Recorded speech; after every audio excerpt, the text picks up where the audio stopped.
Hey guys, welcome to my channel.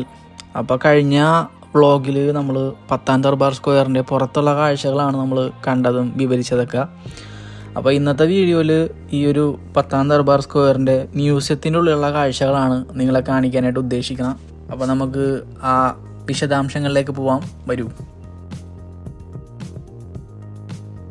ടിക്കറ്റും കാര്യങ്ങളൊക്കെ എടുത്ത് നമ്മൾ അതിൻ്റെ ഉള്ളിൽ കയറി. മല്ല രാജവംശത്തിൻ്റെ കാലത്തുള്ള പുരാതന കൊട്ടാരങ്ങളും ക്ഷേത്രങ്ങളും കോർട്ട്യാർഡുകളും ഒക്കെയാണ് നമുക്കിവിടെ കാണാൻ പറ്റണം. അപ്പോൾ ഈ ഒരു കൊട്ടാരമാണ് അവർ മ്യൂസിയം ആക്കി പുനർനിർമ്മിച്ചിട്ടുള്ളത്.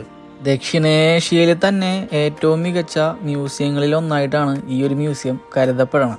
പിന്നെ പരമ്പരാഗത നേപ്പാളി കലയുടെ അത്ഭുതകരമായ ശേഖരം നമുക്കിവിടെ കാണാൻ പറ്റും. എന്ന് വെച്ചാൽ കഞ്ചിക്കല, ദാരുവിൽ കൊത്തിയ ശില്പങ്ങൾ, നേപ്പാളിൻ്റെ സമ്പന്നമായ പൈതൃകത്തിൻ്റെ കഥകൾ പറയുന്ന പ്രാചീന കലാവസ്തുക്കൾ, അങ്ങനെ.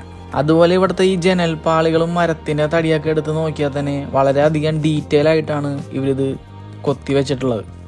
ഇതിൻ്റെ ഏറ്റവും വലിയൊരു സെറ്റപ്പ് എന്താണെന്ന് വെച്ചാൽ ഇത് നൂറ്റാണ്ടുകൾ മുമ്പ് രൂപപ്പെടുത്തിയ സംഭവമാണ്. ഈ കോർട്ട്യാർഡ് മുൽച്ചോക്ക് എന്നാണ് അറിയപ്പെടുന്നത്. പിന്നെ യോധ സിനിമയിൽ വില്ലൻ്റെ വീടായിട്ട് കാണിച്ചേക്കുന്നത് ഈ ഒരു സ്ഥലമാണ്. നിങ്ങൾ കാഠ്മണ്ഡുവിൽ എപ്പോഴെങ്കിലും വരണേണെങ്കിൽ ഈ ഒരു സ്ഥലം എന്തായാലും നിങ്ങൾ മിസ് ചെയ്യാതെ എക്സ്പീരിയൻസ് ചെയ്യേണ്ട ഒന്ന് തന്നെയാണ്.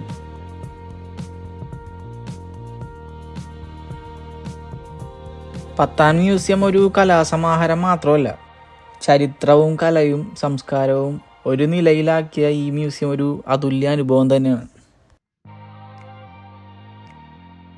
അപ്പോൾ ഇത്രയൊക്കെയാണ് മെയിനായിട്ട് എനിക്ക് ഈ വീഡിയോയിൽ നിങ്ങളെ കാണിക്കാനായിട്ടുണ്ടായിരുന്നത്. ചെറിയൊരു വീഡിയോ ആയിരുന്നു, കാരണം ഈ ഒരു മ്യൂസിയം മാത്രമേ ഞാൻ അതിൻ്റെ അകത്ത് മെയിനായിട്ട് കാണിക്കണുള്ളൂ.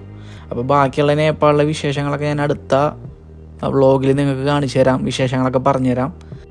അപ്പോൾ വീഡിയോ ഇഷ്ടമായവർ ലൈക്ക് ചെയ്യുക, കമൻറ്റ് ചെയ്യുക, സബ്സ്ക്രൈബ് ചെയ്യുക, ഷെയർ ചെയ്യുക, ചെയ്യേണ്ടതൊക്കെ ചെയ്യുക.